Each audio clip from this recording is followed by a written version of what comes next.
Welcome to the audio version of my blog, Deeper Dimensions. I'm happy you're here. In this blog, I peer into the deeper dimensions of existence to unearth practical ideas for bringing meaning to everyday moments and to crises. I offer these discoveries to you to invite you to explore your own depths so that you can discover your call, your will, your impulsive nature. I'd love to let you know about the latest posts in Deeper Dimensions, and if you'd like to receive the latest updates, you can subscribe at deeperdimensions.com. So, whether you're looking for words to inspire, console, challenge, or teach, sit back and make yourself at home.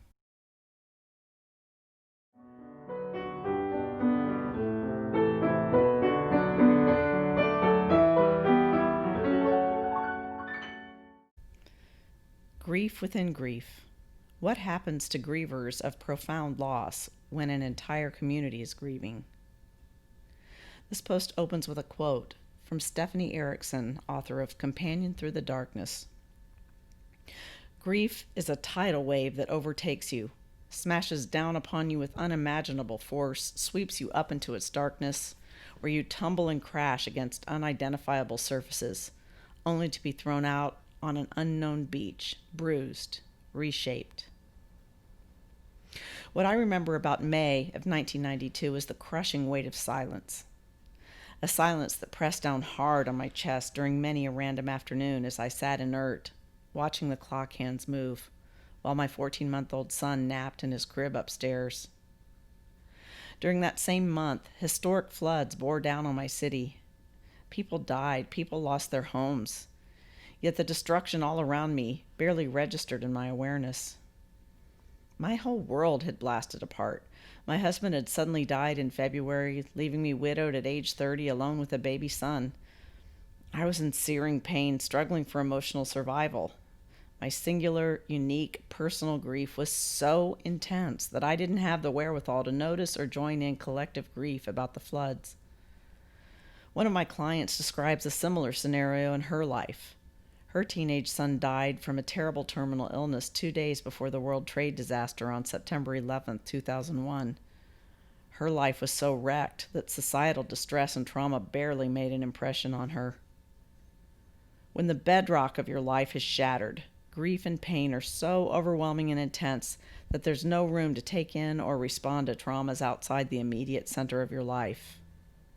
So even though all grief in response to the pandemic is legitimate and needs to be welcomed and held, I'm here today to offer extra support to those of you who have sustained a soul-crushing loss of someone dear to you just before or during this pandemic. Grief, it's not just one thing. Our culture is so emotionally unintelligent that we lump all grief into a one-size-fits-all package, which is completely inaccurate. And we're not very good at dealing with any kind of grief at all. I think that's why people who grieve feel so alone or pathologized or confused in our society. The pandemic has generated countless losses and disruptions for almost every person alive. And because of our cultural ineptness with painful emotions, many people have been struggling with the grief and anger and anguish about all these losses. That's why I've been writing to help you understand, name, soothe, and express those painful emotions, to contribute to the emotional skills and understanding of everyone in our society so that everyone can bear and receive comfort in grief, no matter what your grief is for, no matter how large or small the loss. Yet grief is complex. It isn't just one thing. There are many more layers to explore. As you learn to face and express your own painful emotions, you'll also learn how to accompany others when they feel painful emotions instead of perpetuating the isolation that so often accompanies massive grief in our world. Different losses, different griefs. The truth is that there are different types of loss, which means there are different types of grief. All grief is necessary, valid, and important.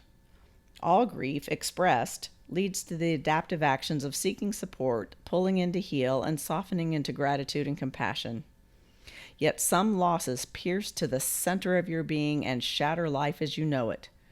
Grief due to those kinds of enormous losses calls for additional support and understanding.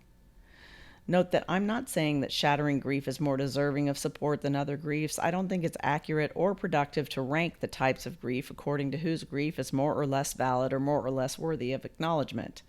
Yet I am saying that loss that smashes the center of your soul is going to last longer and be heavier and more intense than other types of loss. It's going to call for more robust understanding from others and extensive support for a longer period of time than other types of grief. The reason I love the Stephanie Erickson quote that opens this post is that it's an accurate description of the type of grief I'm talking about here. Colossal grief.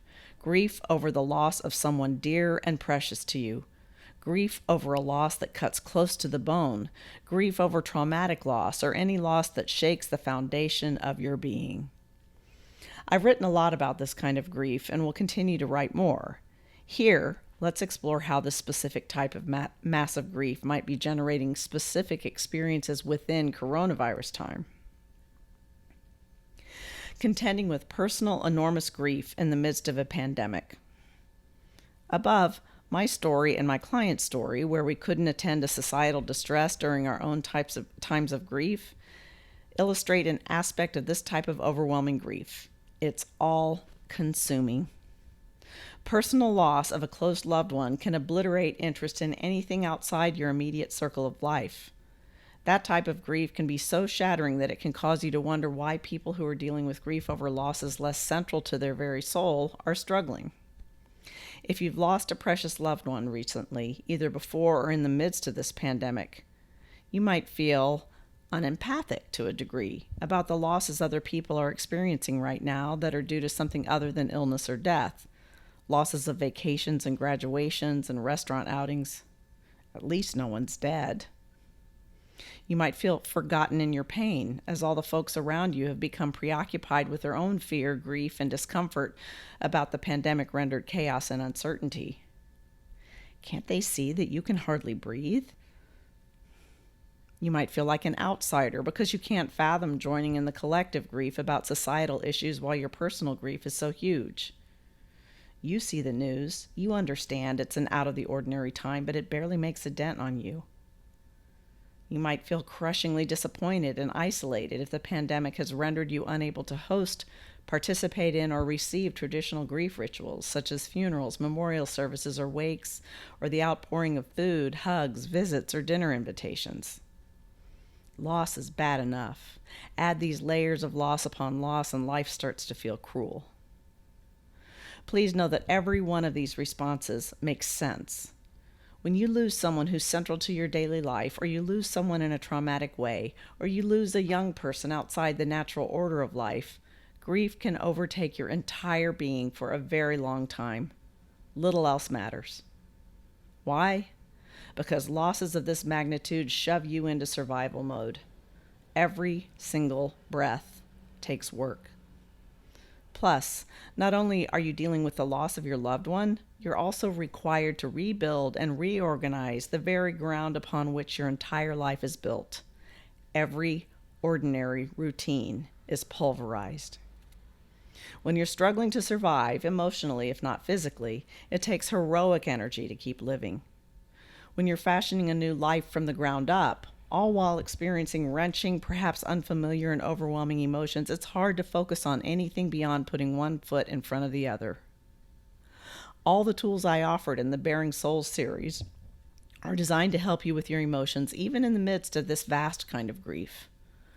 Offer yourself kindness and presence by telling yourself the true story that your emotions make sense under the circumstances. Become gently curious about what specifically you're feeling. Notice what your feeling is about. Discern whether your emotions call for feeling, comfort, action, or distraction. The loss of a close loved one has already forced a tidal wave of surging emotions to smash down upon you that you're learning to manage, and COVID brings additional emotions into the mix. Sheesh, just what you needed, right?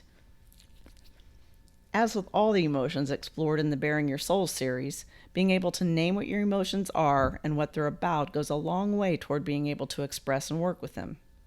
Given that coronavirus is here, and your life and your grief are affected by it, it's important to acknowledge and name the extra layers of emotions that have come into play.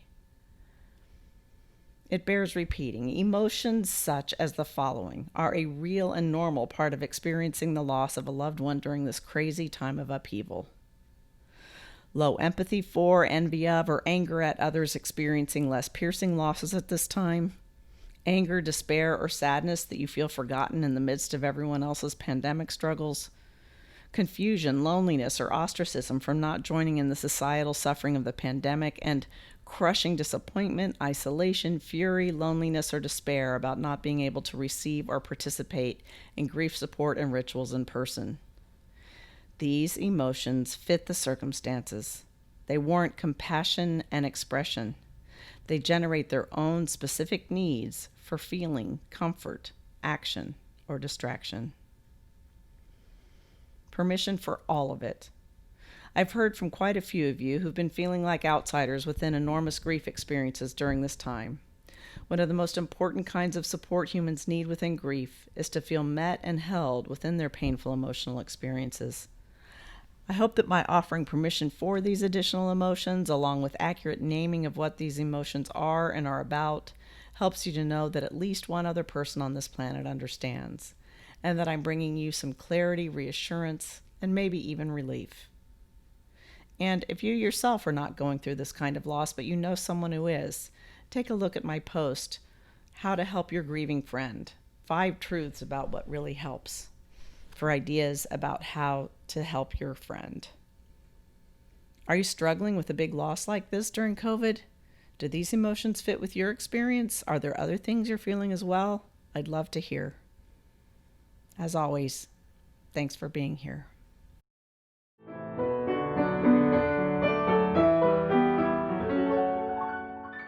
As always, thanks for listening.